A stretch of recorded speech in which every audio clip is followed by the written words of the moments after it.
Regular spot cleaning is suggested whenever you have a dirty patch. All you need to do is use a baby wipe and just clean it up, or you can also spray a little bit of detergent mixed water and then wipe it clean. But when the carrier is completely dirty and you feel that it needs a wash, it can be washed too. First, buckle this. We don't want this to get stuck anywhere during a wash and get damaged. And also buckle this. So once this is done, your carrier is ready for a wash. You can do a hand wash, use cold water, and do not soak it so that the colors don't run.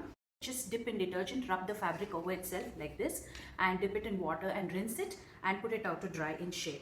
If you're going to do a wash in the washing machine, put the whole carrier like this into a pillowcase. Make sure that you secure it with a knot or just tie it up, and then put it into the washing machine. I've already put the detergent in the washing machine, and I'm going to use a short cycle. So this is the shortest cycle on my machine. So it's going to be a 15-minute cycle, and then I press stop. It's been washed. You can see that there's been no color running. This is the first time this carrier has had a wash. So now I'm going to put it to dry.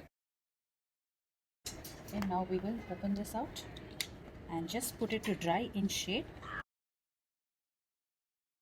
It's been about 1.5 days since the carrier was washed. All these areas which are thick and padded are all dried up. In case you would like to iron the carrier, avoid padded areas everywhere, and this way your carrier will stay good.